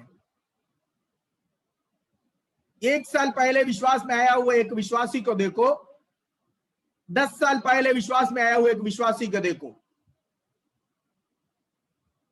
1 साल पहले जो विश्वास में आया वो जीवित है। 10 साल पहले जो विश्वास में आया वो आईसीयू में पड़ा हुआ एक पेशेंट के नहीं है। कैसे? धीरे धीरे, सात से 10 बजे का है, 10 बजे 9 बजे उठेगा, 10 बजे धीरे धीरे करके करते करते करते चर्च पहुंच जाएगा। जैसे वैसे पहुंच जाएगा। कब? जब तक भजन संहिता भी पढ़ लिया, लोगों की गवाही शुरू हो गया, तब तक आ जाएगा बीच में। क्योंकि मिटने पर है, ताकत, विश्वास, आशा सब खो रहा है, छू रहा है, लूस हो रहा है। और वो व्यक्ति को देखो जो 1 साल पहले विश्वास में आया, वो सबसे पहले आएगा, सबसे लास्ट में जाएगा, सबसे पहले आएगा, सबसे लास्ट में जाएगा। ठीक है? हर बात में है। विश्वास में जैसे जैसे पुराना होता जा रहा है, तब तक लोग वही आईसीयू में भर्ती किया जाता है, जाके आईसीयू की हालात में पहुंच जाता है। आज हमारे कलीसिया में देखो, आप जिन जिन कलीसिया में जाते हैं आप देख लीजिएगा, जो सबसे लेट में आने वाले विश्वासी कौन है? कल विश्वास में आया हुआ व्यक्ति नहीं, वो तो सबसे पहले आएगा। पर लास्ट में आने, सबसे लास्ट में आने वाला कौन होगा? कलीसिया का सबसे पुराना होगा। क्योंकि वो सोचता है मेरे को लाइसेंस मिला है कि सबसे लेट में आने के लिए, सबसे लेट में पहुंचने के लिए मेरे पास लाइसेंस है और मैं कलीसिया का मुखिया हूं, मुझे कोई कुछ कह नहीं सकता। भाई मैं आपको एक बात बताऊं, प्रभु के सामने कल आया हुआ, 50 साल पहले आया हुआ, ऐसा कोई फर्क नहीं है। प्रभु के सम्मुख में सब बराबर है। इस कलीसिया का प्रभु कहते जो मिटने पर है, जो थोड़ा बहुत बच गया है, तुम्हारे अंदर साल बीता गया, विश्वास कमजोर होता गया, वचन की वो प्रभाव अभी तुम्हारे अंदर नहीं दिख रहे। पहले जब वचन प्रचार करता तो उछल उछल कर प्रभु की स्तुति करता, अभी पकड़कर हिलाएगा तो भी कोई फर्क नहीं पड़ेगा। पत्थर जैसे हो गया, चट्टान जैसे बैठा रहता चर्च में। पहले ऐसा नहीं था, वचन सुनते ही उछलते थे, वचन सुनते ही, कलीसिया में आते ही जो है आत्मा में भरकर आराधना करता है। अब क्या हुआ, बिल्कुल सिल्ली हो गया बर्फ का, या एक काला चट्टान के नाई बैठ गया, कोई असर नहीं पड़ने का, कोई असर नहीं, जितना मर्जी बोलो मुझे कोई फर्क नहीं पड़ता। ये मतलब जो थोड़ा बच गया है, जो थोड़ा बहुत बाकी है, बाकी जो रह गई है, जो मिटने को है, प्रभु कहते हैं उन्हें दृढ़ करो, वो हाथ से खोने ना देना। तुझे थोड़ा ही सामर्थ्य बचा हुआ है, थोड़ा ही शक्ति बचा हुआ है, थोड़ी सामर्थ्य बचा हुआ है, उसको बचा के रखना। उसको क्या करना, रिवाइव इट, जागते रहो। एक बेदारी की शक्ति जरूर है। आत्मिक जीवन में जाग उठो, जागृत रहो, जागो। कलीसिया ठंडा पानी के नाई, बर्फ के नाई नहीं, कलीसिया आग में उगा है। कलीसिया का उद्घाटन आग, पवित्र आत्मा की आग के साथ हुआ। आग में उगा हुआ कलीसिया कैसे बर्फ की सिल्ली जैसे ठंडे हो सकता? इसका मतलब है दुनिया इसके अंदर घुस गया। आग को बुझाने के लिए पानी की जरूरत पड़ती है, तो दुनिया का वो पानी सब इस आग को बुझा दिया। कल मेरे को नेपाल से एक फोन आया, और वहां हमारी एक पास्टर है, वो मेरे को फोन करके बोला, पास्टर जी आपने जो आग लगा कर गया ना, अभी भी जल रहा है, अभी भी जल रहा है। जब मैं वहां गया, एक हफ्ता वहां मैंने क्लास लिया, इसी तरह एक हफ्ते के बाइबल क्लास में कई नौजवान प्रभु के लिए अपने जीवन दिया। और बाइबल क्लास के इसे क्लास पढ़ा रहे थे, ऑनलाइन में नहीं था, ऑफलाइन में था, मैं खुद ही जाकर वहां पर सभा में पढ़ा रहे थे। 19-20 साल के जवान लड़के लड़कियां आत्मा में ऐसे उछलने लगे, पूरी गांव इकट्ठा हो गया, पूरी गांव इकट्ठा हो गया। पेंतकोस के दिन में जो आवाज यरूशलेम तक गया है, इसी तरह हमें पता नहीं था। हम तो वहां क्लास पढ़ाने के बाद परमेश्वर का वचन में सिखा रहा हूं, और वहां पर आग ऐसे उतरी, बड़े सामर्थ हो गया, शैतान खड़े हो गए, पूरे गांव इकट्ठा हो गया, मोहल्ला इकट्ठा हो गया, पुलिस आया, यहाँ कलीसिया नहीं चला सकता, पास्टर को पकड़ो। और मैं तो फॉरनर ही था, तो बड़ी मुश्किल से वहां से बच कर निकला, नहीं तो आज वहां जेल में होते। तो लोगों ने जैसे पौलुस को बचाकर भेजा, इसी तरह मुझे किसी तरह बचाकर भेजा। तो लेकिन वहां शैतान ने जो काम किया ना, शैतान ने जो लोगों को इकट्ठा किया, आज वही लोगों ने उस गांव का सबसे बड़ा कलीसिया, जो करीबन 1000 लोग बैठ सकता है, इसे कलीसिया बना दिया। और कह रहा है कि पास्टर जी मेरे को कह रहा है, आपने जो आग लगा कर गया हमारे कलीसिया के अंदर, वो आग अभी भी लग रहा है, अभी भी जल रहा है, आत्माएं बेच कर आ रहे, हमारे नौजवान, हमारे बहने सब उस आग से प्रभावित हो गया, जो परमेश्वर की आत्मा की आग जो उतरी थी उस दिन, और वे सब के सब जाकर आत्माओं को बचा कर लाने लगा। और कलीसिया में अभी पुराने वाले कलीसिया तोड़ दिया, तोड़कर बहुत बड़ा कलीसिया बना दिया। कहने का मतलब यह है, विश्वास में पुराने होते जाकर, जितने हम पुराने होते जा रहे हैं, उतना हम कमजोर ना हो। ये आग में, पेंतकोस के दिन में पवित्र आत्मा की आग उतरा, उस आग के बीच में उगा हुआ कलीसिया, इसको संसार का धूप नहीं बुझा सकता है, इसकी संसार की कोई ताकत शक्ति समाप्त नहीं कर सकता है। कलीसिया में पवित्र आत्मा की आग का प्रकटन होना है। कलीसिया सोया हुआ लोग नहीं है, बर्फ के नहीं, सिल्ली नहीं होने चाहिए, आत्मा में भरपूर होकर आत्मा की आराधना प्रकट होना है, ठीक है। और ये कलीसिया से प्रभु कहता है तुम जो बच गया है, तुम अपने आप को क्या करना है। बहुत मैं समाप्त करूंगा, हमारे समय आज का भी समाप्त होने वाला है। इस कलीसिया के बारे में हमें पूरा आज समाप्त करना है। प्रभु कहता है जो रह गया है, जो थोड़ा है, उसको तुम क्या करना है, रिवाइव करो। मतलब थोड़ी ही सामर्थ्य है अभी, लेकिन तुम अपने शक्ति को, सामर्थ्य को, आशा को खोने नहीं देना। जो थोड़ा बहुत बचा हुआ है उसको खस के पकड़े रहो। और अगला है तीसरी आयत में, तीसरी आयत को पढ़िए, 3:3। आवाज ऑन करके। इसलिए स्मरण कर कि तूने कैसी शिक्षा प्राप्त की और सुनी थी, और उसमें बना रह। देखो प्रभु कहता है कि जो शिक्षा तुमने पाया उस शिक्षा को स्मरण करो। संसार और संसार के प्रभाव आकर उस शिक्षा को तुमसे उठा कर ना ले जाए। उस शिक्षा को स्मरण करो और क्या करना है, उसको पकड़े रहो, उसको जाने नहीं देना। पाया हुआ शिक्षा, पाया हुआ वचन, पाया हुआ सच्चाई, प्राप्त किया वो पवित्रताई, पाया हुआ वो प्राप्त किया वो आत्मिक सामर्थ, वो वरदान खोने नहीं देना। खस के पकड़ो, होल्ड फास्ट, मतलब पकड़े रहो।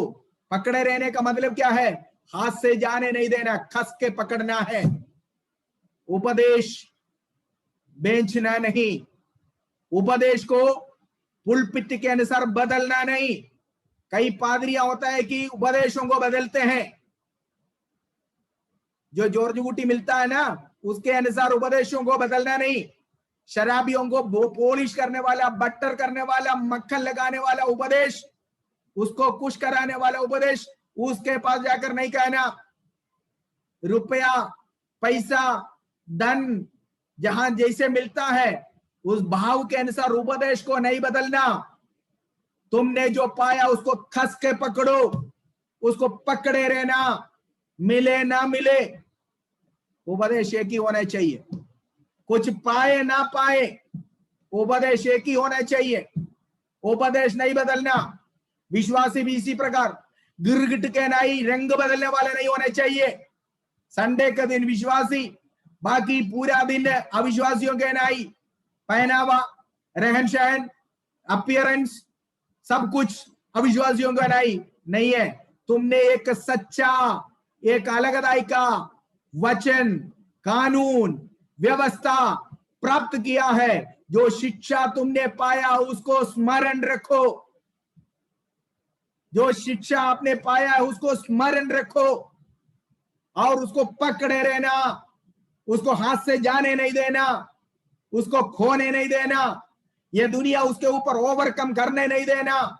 यह दुनिया का कोई भी रिवाज से, कोई भी चीज से उसके ऊपर ओवरकम होने करने नहीं देना। शिक्षा पर पकड़े रहना, शिक्षा को पकड़े रहो, शिक्षा पर बने रहो।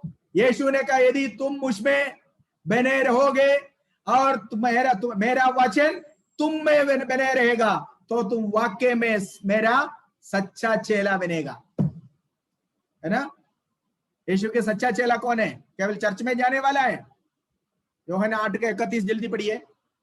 जॉन 8 जल्दी पढ़ना, समय यहां पर समाप्त हो रही है आज का।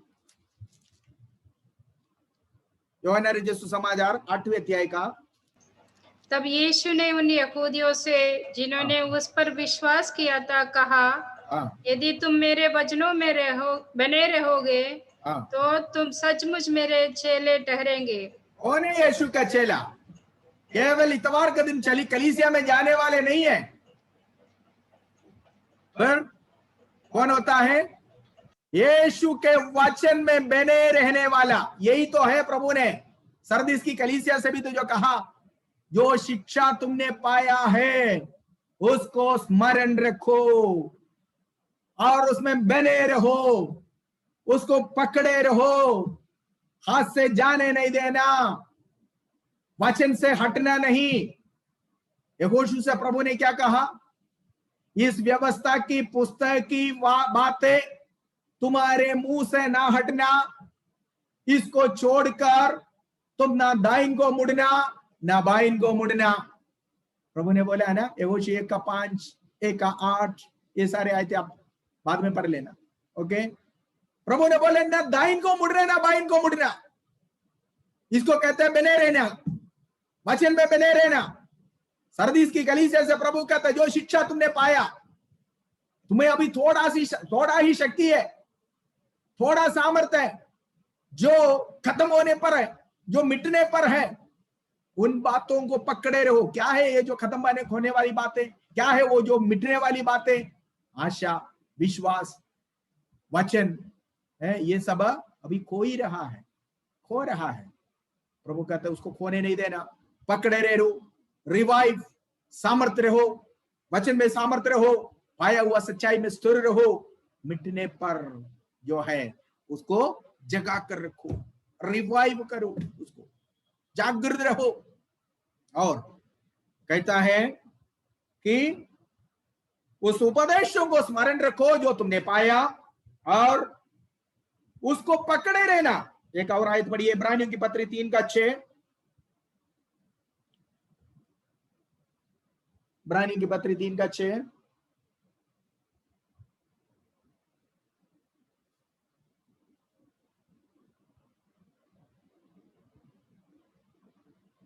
परंतु मसीह पुत्र के समान परमेश्वर के कर का अधिकारी, यही है, अच्छे है। हाँ, बढ़िया। परंतु मसीह पुत्र के समान परमेश्वर के घर का अधिकारी है और उसका घर हम है। यदि हम साहस पर और अपनी आशा के घमंड पर अंत तक दृढ़ता से स्थिर रहो। अंत तक स्थिर रहो। कैसे? दृढ़ता के साथ, दृढ़ता के साथ स्थिर रहना। सरदीस की कलीसिया से प्रभु कहता है, जैसा पवित्र आत्मा कहता है, वचन को पकड़े रहो, वचन को थामे रहो, वचन में स्थिर रहो, और जो शिक्षा तुमने पाया है उसको स्मरण करो और उसको होल्ड फास्ट, उसको पकड़े रहो स्थिरता के साथ। यीशु ने बोला, यदि तुम सचमुच में मेरी वचन में बनी रहोगे तो तुम मेरी चेला बनोगे, सचमुच का चेला। ठीक है। देन फिर प्रभु कहता है, अगर ऐसे नहीं करेगा तो क्या होगा? क्या होगा? प्रभु कहता है, अगर तू ना मन फिराएगा, यहां पर भी इस कलीसिया से भी प्रभु कहता मन फिराओ। मन फिराने का मतलब एक यूटर्न ले लो। जिस अवस्था में आ जाए वहां से एक यूटर्न ले लो, जिस कंडीशन में आ जाए वहां से एक यूटर्न ले लो, वापस आओ मेरे तरफ, मेरी वचन के तरफ, उस पवित्रताई की तरफ, उस सच्चाई के तरफ, और उसमें बने रहो। यदि तुम मन ना फिराएगा, प्रभु कहता है, मैं तुझे पता नहीं चला मैं कब तुम्हारे ऊपर आ जाऊंगा। कहता मैं चोर के न्याय तुम्हारे ऊपर आ पड़ूंगा। ये यीशु मसीह की द्वितीय आगमन के बारे में नहीं है। फिर क्या कहता है? कहता मैं चोर के न्याय तुम पर आ पड़ेगा, इसे लिखा ना, तुझ पर आ पड़ेगा। कलीसिया के लिए प्रभु यीशु मसीह जो आता है वो कलीसिया के ऊपर नहीं आ रहा है, बल्कि कलीसिया को लेने आ रहा है। पर यहां पर जो शब्द इस्तेमाल किया हुआ है, पढ़िए जरा, आयत को पढ़िए। यदि तू मन ना फिराएगा, यदि तू जागृत ना रहेगा तो मैं चोर के समान आ जाऊंगा, और तू कदापि न जान सकेगा कि मैं किस घड़ी तुझ पर आ पड़ेगा। तुझ पर आ पड़े, इसका मतलब मैं तुझे दंड देने के लिए, तुझे पता नहीं चलेगा कि कब तेरे ऊपर मेरी दंड आ पहुंचेगा। यही है इसका मतलब। ये कलीसिया को लेने के लिए आने की बात नहीं है। तुझे पता नहीं चलेगा कि मैं कब तुझ पर आ पड़ूंगा, आप पढ़ने का मतलब है दंड देने की, पनिशमेंट देने के लिए। फिर प्रभु कहता हाँ, तेरे यहां पर मैं कुछ लोगों को देखता हूं जो इस सच्चा वचन के लिए खड़ा है, जो इस पवित्र वचन के लिए, पवित्रताई के लिए, अलगदाई के लिए, दुनिया से कॉम्प्रोमाइज ना करते हुए, दुनिया से समझौता ना करते हुए, दुनिया से गुड बाय बोलकर प्रभु के वचन की ओर स्थिरता के साथ बढ़ने वाला, चलने वाला, प्रभु के वचन में जीवन बिताने वाले कुछ लोगों को मैं देखता हूं, वे योग्य हैं। दूसरे अध्याय का 5वें आयत में जल्दी पढ़िए, 3 का 5। या जो जय पाए हाँ, उसे इसी प्रकार श्वेत वस्त्र पहनाया जाएगा। जो जय पाएगा, किससे जय पाएगा? सरदीस के अंदर, सरदीस की कलीसिया के अंदर होने वाले ये तमाम कार्यों के ऊपर जो जय पाएगा, इसाबेल की शिक्षा के ऊपर जो जय पाएगा, इसाबेल के द्वारा चलाए जाने वाला उन तमाम, प्रभु के नाम से चलाए जाने वाला उन तमाम कामों के ऊपर जो जय पाएगा, उसको मैं श्वेत वस्त्र पहने हुए मेरे साथ घूमने का अधिकार दूंगा। ये श्वेत वस्त्र जो है पवित्र लोगों का धार्मिकता का काम भी है, ठीक है। और यहाँ पर लिखा हुआ है, और मैं उनका नाम जीवन की पुस्तक में से किसी रीति से ना हटूंगा। हाँ देखो, यहाँ पर लिखा हुआ है कि 4 बातें यहां पर जय पाने वाले लोगों के लिए लिखा हुआ है। ये 4 बातें क्या है? नंबर 1, वे श्वेत वस्त्र पहने हुए मेरे साथ घूमेंगे, ठीक है। और श्वेत वस्त्र पहनाया जाएगा, और उसको श्वेत वस्त्र पहनाया जाएगा। एक तो पहनकर घूमेंगे, दूसरा पहनाया जाएगा। ये आदर की काम है। किसी को कपड़ा पहनाना वो आदर होता है। राजा को वस्त्र पहनाया जाता है, राजा अपने आप नहीं पहनते, ठीक है। पहनाया जाएगा आदर। खुद को वो श्वेत वस्त्र पहनकर मेरे साथ घूमेंगे, दूसरा श्वेत वस्त्र पहनाया जाएगा, फिर उसका नाम मैं जीवन की पुस्तक से किसी रीति से ना काटूंगा। अब बताओ, जब प्रभु कहता है कि मैं ना काटूंगा, इसका मतलब क्या है? कट भी सकता है ना। कुछ लोग सोचते एक बार उद्धार पाया, कलीसिया में नाम दे दिया तो स्वर्ग में जाएगा ना। जीवन की पुस्तक में से प्रभु यहां पर स्पष्ट रूप से कहता मैं नहीं काटूंगा, तो इसका मतलब कुछ लोगों को वो काटने वाला भी है। किसको काटेगा? जो जय नहीं पाएगा उनका काटेगा। भले यीशु को ग्रहण किया, यीशु का वचन को माना, लेकिन बाद में छोड़ दिया, बाद में कलीसिया में संगति छोड़ दिया, आराधना छोड़ दिया, वचन छोड़ दिया, लेकिन यीशु को ग्रहण किया हुआ, ऐसा बहुत सारे मसीहों को देखते हैं। हाँ, ऐसे बहुत सारे लोग हैं, नाम का मसीह, लेकिन अब काम रहे दुनिया में उतर चुका है, दुनिया में दुनिया वालों के साथ है। कई लोग मेरे साथ मुलाकात हुई, हम कई साल पहले हम चर्च में जाया करते थे, अब अभी नहीं जा रहे। क्यों? बस वही हम मंदिर में जाते हैं हमारे देवी देवताओं के। हाँ, क्या उनके नाम जीवन की पुस्तक में होंगे? प्रभु कहता है जो जय पाएगा उसको मैं श्वेत वस्त्र पहनाऊंगा, और वो श्वेत वस्त्र पहने हुए मेरे साथ घूमेंगे। उसका नाम जीवन की पुस्तक से नहीं काटा जाएगा, बल्कि जो हार गया, इसाबेल के सामने हार गया, इसाबेल की झूठा शिक्षा के सामने हार गया, वचन खो दिया, पवित्रताई खो दिया, आशा खो दिया, मसीह को त्याग दिया, दुनिया से डरकर, दुनिया वालों से डरकर, प्रभु को छोड़कर फिर दोबारा उस मिस्र की गुलामी में चला गया, उनका नाम जरूर जीवन की पुस्तक में से काटा जाएगा। तो याद रखना, एक बार उद्धार पाया तो वो उद्धार परमानेंटली नहीं है,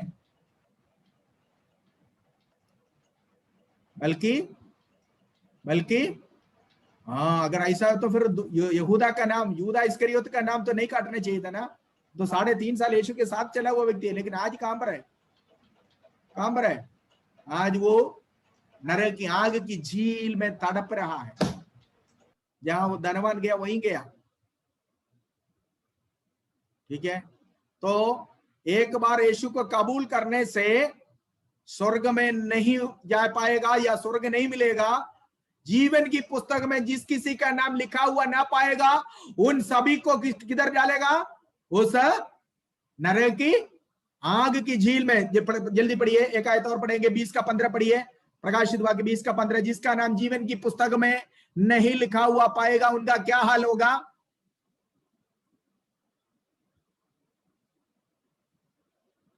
और जिस किसी का नाम जीवन की पुस्तक में लिखा हुआ ना मिला वो आग की झील में डाला गया। देखो, प्रभु ने यहां पर सरदीस की कलीसिया में कहा कि वे वहां पर मैंने कुछ लोगों को देखा जो योग्य है। उनके योग्यता का कारण क्या है? कि वे लोग जय पाया हुआ लोग है। किधर जय पाया? किससे ऊपर जय पाया? इसाबेल की शिक्षा के ऊपर जय पाया हुआ लोग है।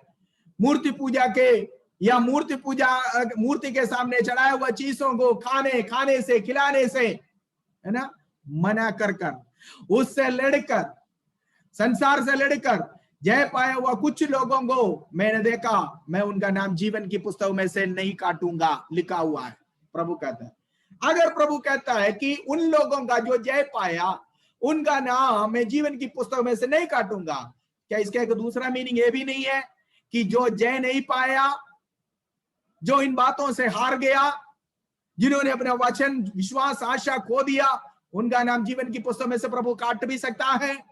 जरूर, क्योंकि उसका सबूत प्रकाशित वाक्य 20 का 15 देता है। जिस किसी का नाम जीवन की पुस्तक में लिखा हुआ नहीं पाया, जो लिखा हुआ नहीं है उनको भी, जिनका नाम पहले लिखा था और काट डाला उनको भी, उनका भी हिस्सा किधर होगा?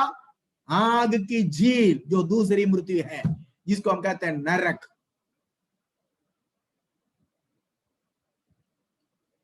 सरदीस की कलीसिया में बड़ा चमत्कार हो रहा था। दुष्टात्मा निकलते थे, बीमार ठीक होते थे।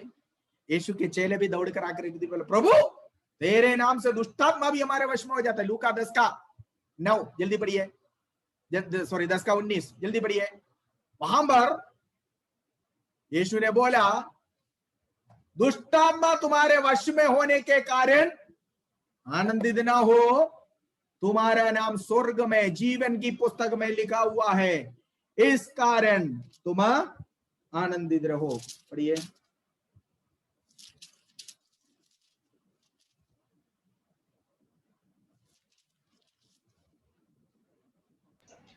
तो भी इससे आनंदित मत हो कि आत्मा तुम्हारे वश में है, परंतु इससे आनंदित हो कि तुम्हारे नाम स्वर्ग पर लिखे हैं। हाँ, देखा, हम किससे आनंदित होते हैं? अगर दुष्टात्मा गया, बड़ा आनंदित हो जाता है। सोचते मैं प्रभु का सेवक हूं। अरे दुष्टात्मा तो केवल प्रभु से नहीं है, दुष्टात्मा से भी निकलते हैं। चंगाई केवल प्रभु की ओर से नहीं होती है, अन्य लोग भी देते हैं, झूठ मूठ का चंगाई देते हैं। जिस किसी का नाम जीवन की पुस्तक में लिखा हुआ नहीं पाएगा वो आग की झील में डाल दिया जाएगा, जो दूसरी मृत्यु है। प्रभु ने कहा, इस बात से अचंभा ना हो, आश्चर्य ना हो कि दुष्टात्मा भी तेरे वश में है, बल्कि इस बात से आनंदित हो कि तुम्हारा नाम जीवन की पुस्तक में लिखा हुआ है। याद रखे, हमारा नाम अगर जीवन की पुस्तक में लिखा हुआ है, काटने का मौका नहीं देना। प्रभु काट भी सकता है, क्योंकि प्रभु ने कहा, जो वृक्ष फल नहीं लाता उसको काट डालो। जो वृक्ष फल नहीं लाता उसको काटने का आदेश दिया हुआ है। जीवन की पुस्तक में एक बार नाम लिखा, लेकिन परमेश्वर की व्यवस्था के अनुसार जीवन नहीं बिता रहे हैं, वचन के अनुसार जीवन नहीं बिता रहे हैं, वचन के अनुसार नहीं जीवन चलते हैं, जीवन में परमेश्वर के वचन के लिए कोई स्थान नहीं है, तो जीवन की पुस्तक में से मेरा और आपका नाम काट सकता है, काट डालेगा। प्रभु कहता है इस कलीसिया से, मैं उसका नाम जीवन की पुस्तक में से ना मिटाऊंगा, और क्या करूंगा? उसका नाम मेरा पिता और उनका नाम अपने पिता और उसके स्वर्गदूतों के सामने मान लूंगा। मैं उसका नाम मेरे पिता और स्वर्गदूतों के सामने मान लूंगा। यीशु ने क्या बोला था? अगर कोई मेरे नाम के खातिर शर्माएगा तो मैं भी उनके खातिर शर्माऊंगा। अगर कोई मनुष्यों के सामने मेरे नाम को मानेगा तो मैं भी उसको अपने पिता के सामने क्या करूंगा, मानूंगा। सरदीस की कलीसिया में कुछ लोग थे जो प्रभु के लिए खड़े होने के लिए शर्मिंदा नहीं हुआ, जो प्रभु के वचन के लिए स्थिर होने के लिए वे कभी डरे नहीं है। वो प्रभु के वचन को माना, वो प्रभु के वचन को थामने के लिए लज्जा की बात नहीं समझा, वो ये एक लज्जा की कारण नहीं समझा, ये मेरे स्टैंडर्ड का काम नहीं है, लोग मेरे बारे में क्या सोचेंगे कर कर अपने आप को कभी वो छोटा नहीं समझा। इस कारण प्रभु कहता है जो जय पाएगा उसको मैं श्वेत वस्त्र पहने हुए मेरे साथ घूमने का अधिकार दूंगा, उसको मैं श्वेत वस्त्र पहनाऊंगा और मैं उसका नाम जीवन की पुस्तक में से नहीं काटूंगा। केवल इतना नहीं, मेरा पिता और दूधों के सामने मैं उसका नाम को क्या करूंगा, मान लूंगा। मतलब प्रभु कहता मैं उसको एक्सेप्ट कर लूंगा खुल्लम खुल्लम। Praise the Lord. हमारा नाम जीवन की पुस्तक में से काटने का मौका न दे। सरदीस की कलीसिया से प्रभु कहता जागते रहो, जो तुमने पाया उसको पकड़े रहो, जो थोड़ा बहुत बचा हुआ है उसको जाने नहीं देना, जागृत रहे। परमेश्वर वचनों के द्वारा हमें आशीष दे। अगला क्लास प्रभु के आगमन देर हो गया तो हम लोग थर्सडे को मिलेंगे। प्रभु आपको आशीष